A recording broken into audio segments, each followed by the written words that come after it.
Capítulo 19 de João, agora Jesus continua com a sua saga da crucificação. Vamos ler? Vamos lá. Então Pilatos mandou açoitar Jesus. Os soldados teceram uma coroa de espinhos e a puseram na cabeça dele. Vestiram-na com uma capa de púrpura e, chegando-se a ele, diziam: Salve, Rei dos Judeus! E batiam-lhe no rosto. Mais uma vez, Pilatos saiu e disse aos judeus: Vejam, eu o estou trazendo a vocês para que saibam que não acho nele motivo algum de acusação. Quando Jesus veio para fora, usando a coroa de espinhos e a capa de púrpura, disse-lhe Pilatos: Eis o homem. Ao vê-lo, os chefes dos sacerdotes e dos guardas gritaram: Crucifica-o, crucifica-o. Mas Pilatos respondeu: Levem-no vocês e crucifiquem-no. Quanto a mim, não encontro base para acusá-lo.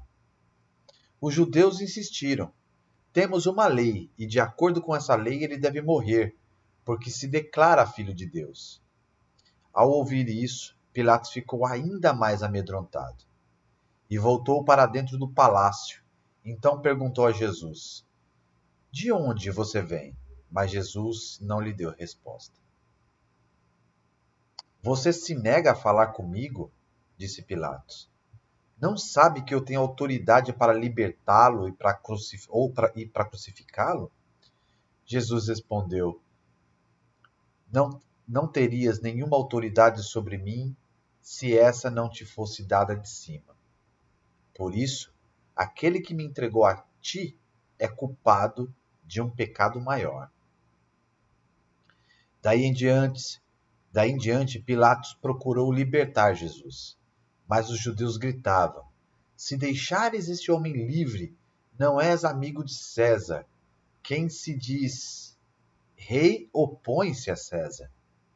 Ao ouvir isso, Pilatos trouxe Jesus para fora e sentou-se na cadeira de juiz, num lugar conhecido como Pavimento da Pedra, que em aramaico é Gábata.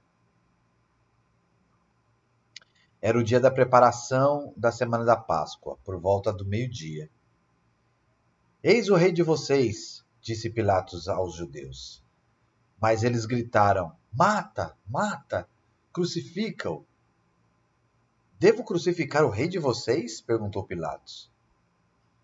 Não temos rei, senão a César. Responderam os chefes dos sacerdotes. Finalmente Pilatos o entregou a eles para ser crucificado. Então os soldados encarregaram-se de Jesus. Levando a sua própria cruz, ele saiu para o lugar chamado Caveira, que em aramaico é chamado de Gólgota.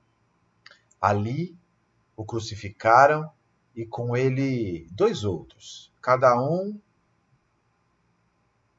de cada lado de Jesus. Pilatos mandou preparar uma placa e pregá-la na cruz, com a seguinte inscrição: Jesus Nazareno, o Rei dos Judeus.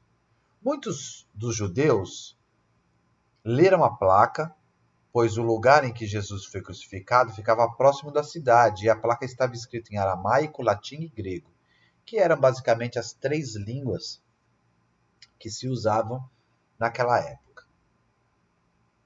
Os chefes dos sacerdotes dos judeus protestaram junto a Pilatos: Não escreva o rei dos judeus, mas sim que esse homem se dizia rei dos judeus. Pilatos respondeu: O que escrevi, escrevi. Tendo crucificado Jesus, os soldados tomaram a roupa deles e as dividiram em 4 partes, uma para cada um deles, restando a túnica. Esta, porém, era sem costura, tecida numa única peça, de alto a baixo. Não a rasguemos, disseram uns aos outros. Vamos decidir por sorteio quem ficará com ela. Isso aconteceu para que se cumprisse a escritura que diz: dividiram as minhas roupas entre si e tiraram sorte pelas minhas vestes. Foi o que os soldados fizeram. Perto da cruz de Jesus estavam sua mãe, a irmã dela, Maria, mulher de Clopas, e Maria Madalena.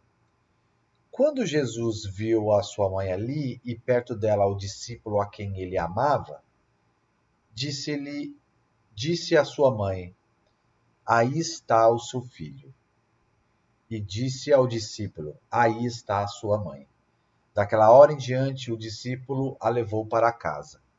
Mais tarde, sabendo então que tudo estava concluído, para que a escritura se cumprisse, Jesus disse: tenho sede. Estava ali uma vasilha cheia de vinagre. Então embeberam uma esponja nela, colocaram a esponja numa ponta de caniço de isopo e ergueram até os lábios de Jesus. Tendo-o provado, Jesus disse: está consumado. Com isso, curvou a cabeça e entregou o espírito. Esse era o dia da preparação, e o dia seguinte seria um sábado especialmente sagrado. Por não quererem que os corpos permanecessem ali, na cruz, durante o sábado, os judeus pediram a Pilatos que ordenasse que lhes quebrassem as pernas e os corpos fossem retirados.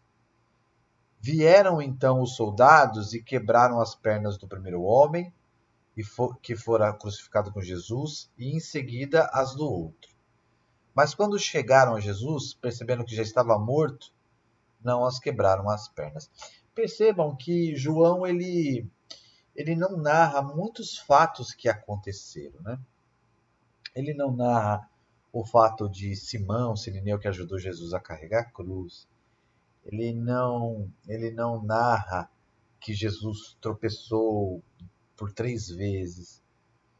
Ele não narra a conversa que ele teve com a mulher que foi dar água para ele beber. Ele não narra a conversa que ele teve com o bandido, o ladrão na cruz, que ele promete o reino. Então são diálogos absolutamente importantes, mas que para João, até porque João foi o último evangelho a ser escrito, então talvez para ele, como os outros evangelhos já falavam sobre isso, ele acabou não vendo necessidade de escrever isso, de narrar novamente no seu evangelho. Mas, de fato, são coisas absolutamente importantes, né?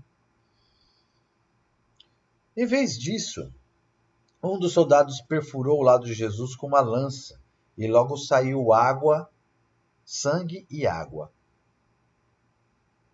Aquele que o viu, disso deu testemunho, e o seu testemunho é verdadeiro.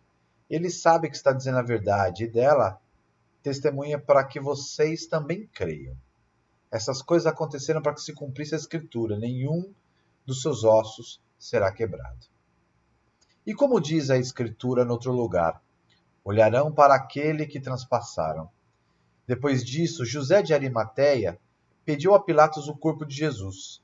José era discípulo de Jesus, mas o era secretamente, porque tinha medo dos judeus. Com a permissão de Pilatos, veio e levou embora o corpo.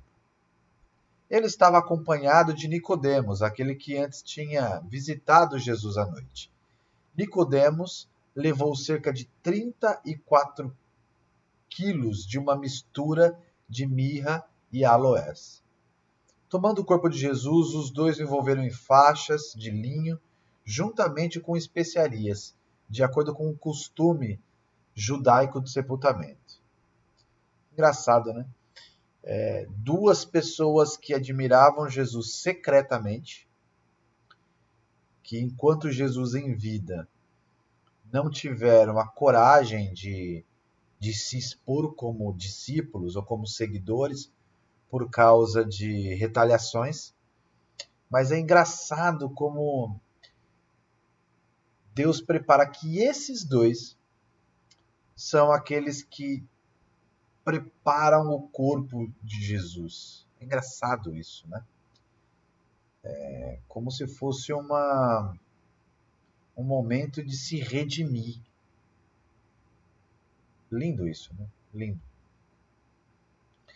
No lugar onde Jesus foi crucificado havia um jardim, e no jardim um sepulcro novo, onde ninguém jamais fora colocado.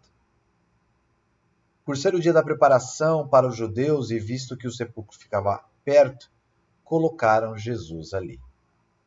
Espero no capítulo 20 do Evangelho de João. Até lá.